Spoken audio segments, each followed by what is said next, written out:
Welcome to the HR Stories podcast, where there is a lesson in every story.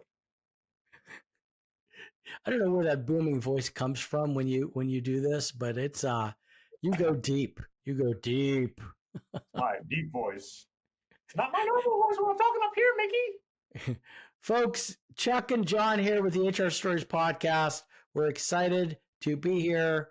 We take some of our listener questions, mainly from the HR Team of One Facebook group, which is a free Facebook group, which you need to be on there. It is HR People Helping HR. And so these are a couple of questions that were out there. So I'm going to read a couple of these and John's going to answer. Then I'm going to give some commentary. John's got a question and we'll just kind of all go from there. All right, John. Yeah, so, what's going on? Question number one. All right, John, I was hired part-time for AP, accounts payable, and once in the role, the restaurant owner that I worked for asked if I could help with HR. We've heard that many times from people. Hey, you're really good with people. Can you do HR? So, I have a year of HR experience in the public sector, which is really my full-time job anyways. This is a part-time job, I guess. So she says, I looked at their employee files. They are a mess. Also, no workplace violence plan. This is in California, and the employee handbook is very outdated. Any tips on how I can start organizing all of this and help with a workplace violence template for a restaurant bar that I can edit? I feel bad for the owner. She is overwhelmed running the restaurant by herself. Any advice is appreciated. What do you think, John?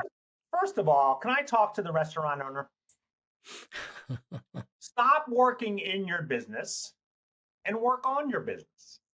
Hire an HR full-time assistant manager, right? Somebody that can do your HR, somebody that can do your AP. I'm not trying to get our listener out of a job, but a lot of time owners try to do everything and they don't do it well, and they get themselves in trouble where they are right now. Okay, so I just wanted to talk to the owner there. Right, that's your soapbox. That's your soapbox. Yeah, I don't know if it was a soapbox as much as like, come on, work on your business, not in your business. We tell business owners that all the time.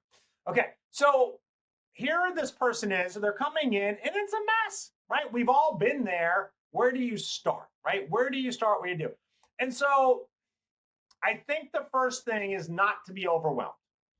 And don't assume that you got to correct everything tomorrow. You do need to correct everything, just not tomorrow. And so the question is, where do you want to start? Where do you want to look at? How do you want to handle it? My feeling, Chuck, is that I would start with the employee handbook. Mm-hmm. And the reason I would start with the employee handbook is because it's really central to what the organization do, right? It's one of those foundational documents of the organization. And if it's out of date, if the policies are old, you're causing confusion, you're causing expectation lag, you're messing things up. And so that's where I would start. I would go through, get that up to code, and then I would start rolling it out and doing changes, which then would be like, all right, so we need to do this in the employee file. I think there's going to be additional help needed here, as I said at the top. But that's where I would start. I would start with the employee handbook. Yeah. Okay. I might do it a little differently because it's California, and so I'd get that workplace violence template done. And I know you previously had answered this question on the website, and you suggested a model plan the state of California has. You put a link out there for Cal OSHA. So I probably would start with that because I'd be afraid if anything goes awry, or if there's a whistleblower and they want to say there's no plan here, you're going to be hit with potential fines. So I would definitely do that. Then I would get this, if those that are watching on the YouTube channel, the Ultimate Guide to HR Checklist Edition. Folks, this is our new book. It is big, it is thick, it is beefy. And there are a number of checklists here that I would start going through. best practices for employee handbooks checklist to help you do your handbook. There's what to do when you take over a HR department. There's a whole bunch of checklists, but I would do that. I'd start with the Cal OSHA thing, and then I would probably do the files next, because I just can't handle messy files.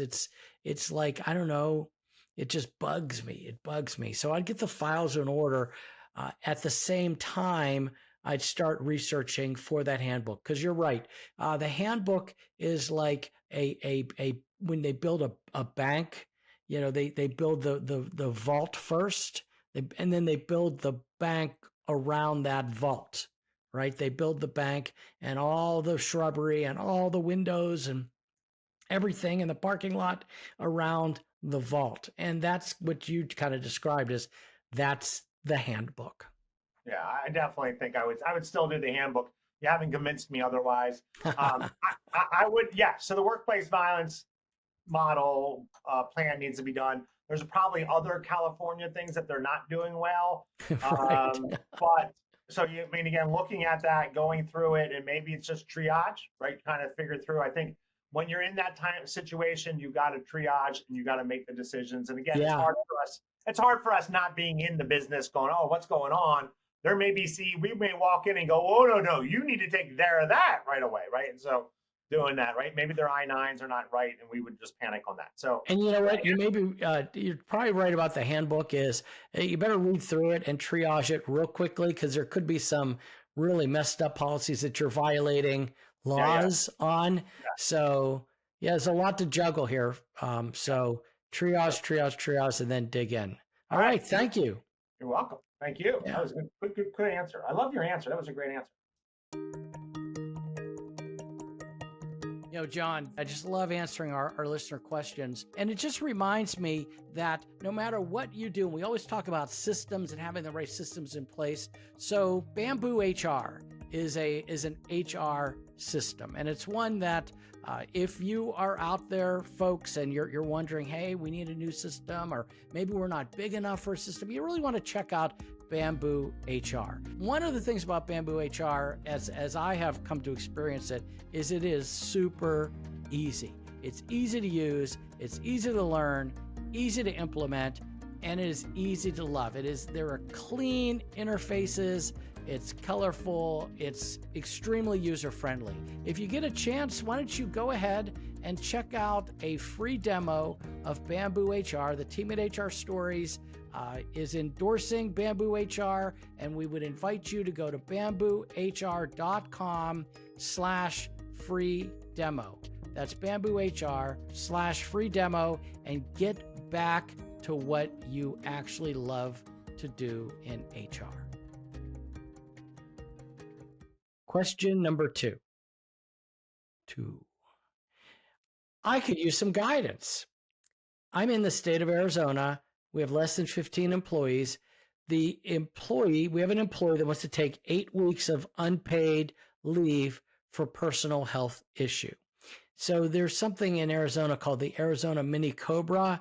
It's not available to them because the health insurance is self-funded.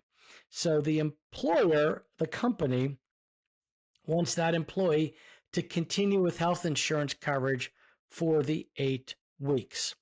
And so can the employer use PTO to continue generating a paycheck and have deductions come from that? The employee would not have enough PTO to last all 8 weeks. Any suggestions? And I know you answered this, and so did I. So you want to go first, or you want me to go first on this one? I'm going to let you go first, because I think I'm changing my answer. Okay.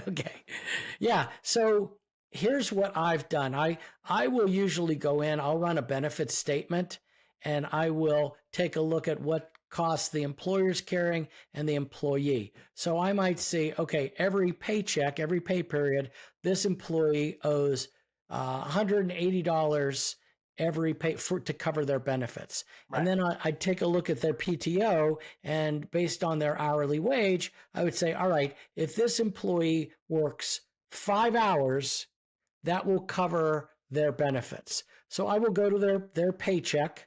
their time card. And when they're out, I will put 5 hours on there. Okay. And every paycheck or every pay period, just enough to cover the benefits. So, yes, you can parse it out unless there's some local or state law that says you can't. You definitely can parse it out to pay for the benefits.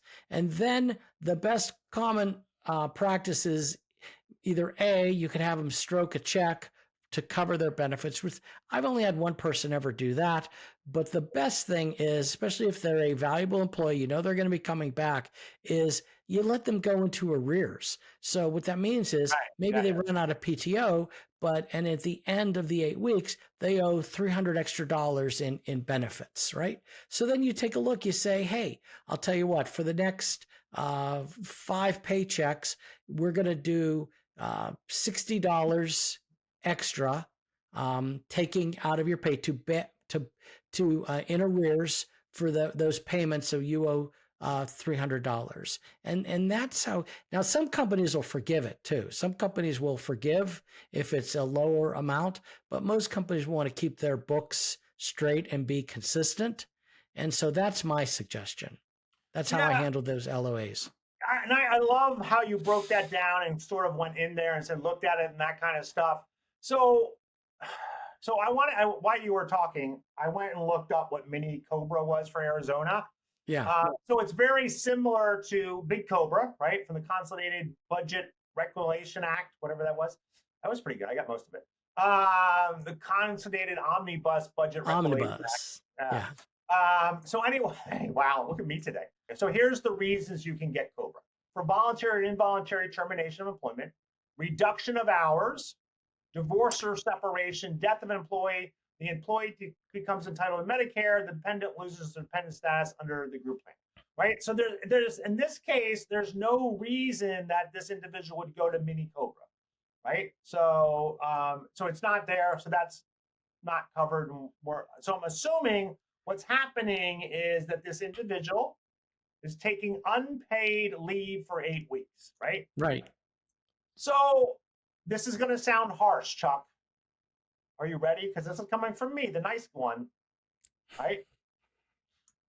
Fire him. Wow. Okay. Now, right, that's not the mean thing to do. That's the let's just do it and move off, because here you have 15 employees, right? You have 15 employees and you're going to be down one. Yeah. Can you be without that person for 8 weeks? I don't know. Maybe, maybe not. I don't know. So that would be the tough, like, boom, you're gone, sorry. And then there's nothing that's going to get them in trouble for doing that. You're going to be gone for 8 weeks. I can't hold your position, right? I only have. Sure, they're not covered by any federal law unless there's a state law, but I don't know. Sure, yeah. You know, right? But then, so then I think that's the drastic thing. But now if you're like, hey, this employee's been great, we want to help them out, we want to do it, then I think in those cases, I would talk to the employee, figure out, like you said, figure out the budget, figure out how we're going to do it, and then look at their PTO. How much can you do the PTO? So they're taking 2 PTOs every week, and then they would have that money into your thing. So I think that's what I would do. I think you said it, parse it out. So I think you and I are on the same page. I would question, and I love that the employer is doing this, but I would question if I was the business advisor for this company. Wait, why are you doing that? So. Okay. Well, that's drastic, but it could be a solution, I guess. Yeah, it is drastic. It is a very drastic solution. All right. Oh, wow, I'm just being mean tonight. Okay, here's my question for you. This is a good question. It actually came out of my class today. I did a class called The Essentials of HR Law. And it was a good question, I thought, there. So here it is, and well, you'll hear it. Okay, you ready, Chuck? I'm ready.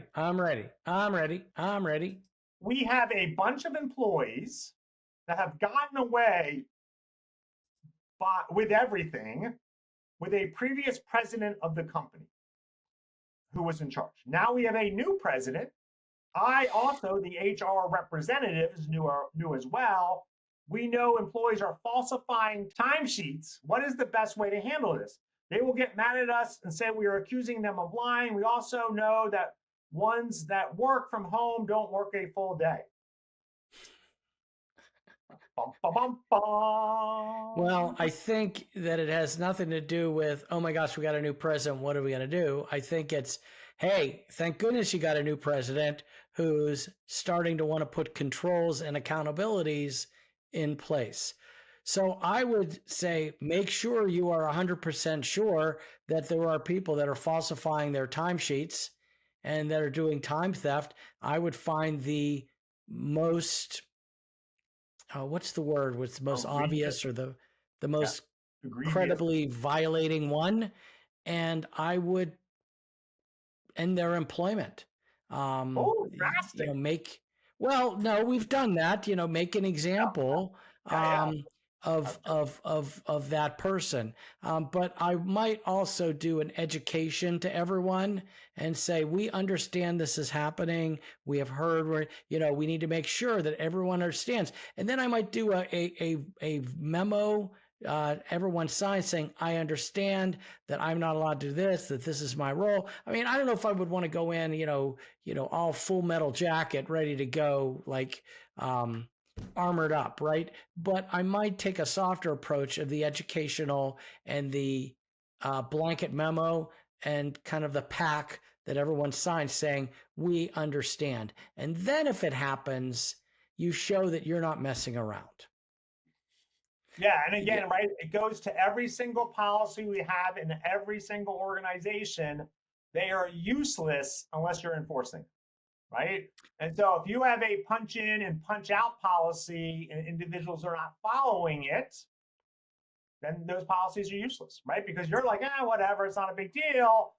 And then if it becomes a big deal and you decide to fire somebody, they're going to be like, well, you didn't fire John, you didn't fire Chuck, you didn't fire Joel or Julie, you're just firing me. You know why you're firing me, right?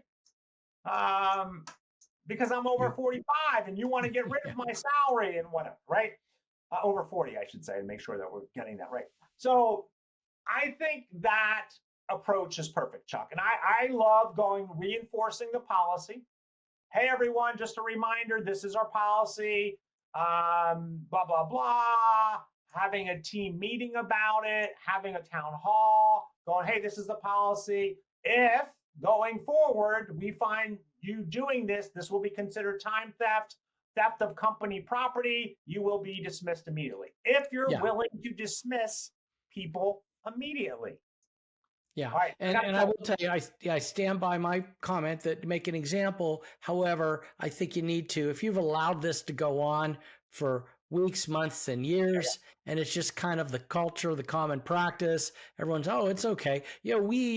I will tell you the place I work right now, for years, they allowed employees to take food. Oh, there's extra food, there's extra this, and they'd pack their backpacks and this and that or whatever. And then but that was a violation of the policy, right? So if we had come right out and said, caught 3 people and said, hey, you're fired now. They're like, what? What do you mean? I've been doing this for years. The old chef said I could do it and this and that, and they're no longer here anymore, but that's what they said. That's what no. So you got to do the educational thing. You do the coachings, the verbal counselings, those types of low level things, just so the word gets out. It's like, okay, I got it. And then if people still aren't listening, then you got to ratchet it up a little bit to protect the business. Yeah, and part of this falls to the manager, right? The manager's the one approving these timesheets. And if the manager's not holding his employees accountable, then you need to go after the manager too, right? And so I think there's a couple of things to address there. This wasn't the only, this person was very participatory in my class today, which is wonderful. I love it. And so there was definitely issues going on that the new president and her were discovering as they went through. So I want to end with this story, Chuck, because I love it. A long time ago, I worked in the hospitality industry in the theater department. So we had a big dinner theater that I was the production manager of. And so when I was promoted into the production manager role, I went through my employees' timesheets for the first time, and I noticed, so we had 2 shows a day, right? So we had 2 shows. So the technicians would come in about an hour before the show. We would do the show, which is about hour and a half, 2 hours. And then they would stay about a half an hour, 45 minutes to clean up, get ready for the next show, right? So they were there about 4 hours. They would leave, and then they would come back about 2 hours later to do the same thing over again. What I found out was that they were punching in the beginning of the day and not punching out until after their second show. So basically 4 hours or 2 hours through 2.5 hours, they were basically on the clock, but not working. And so can you imagine what I did? I changed. Your head exploded? No, my head did not explode. I just changed that really quickly. I'm like, if you don't punch out in between classes, in between work, you will be written up and then terminated. Yeah. And it worked pretty quick. They were not very happy with me because I basically took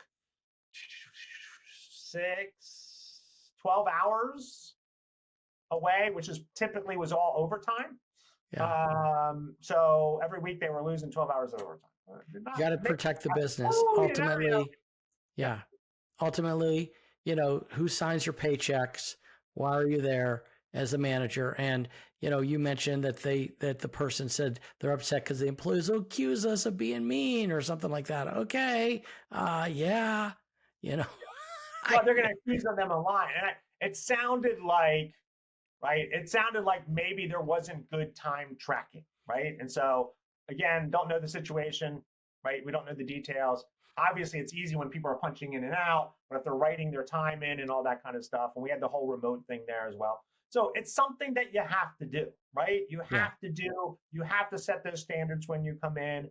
And I think, there's probably, we could do a workshop on, I'm a new manager, and I'm figuring out what's going wrong. How do I right the boat, right? How do I get these things going in the right direction? So this was another great episode. Another great episode of the HR Stories podcast, where there was a lesson in every question.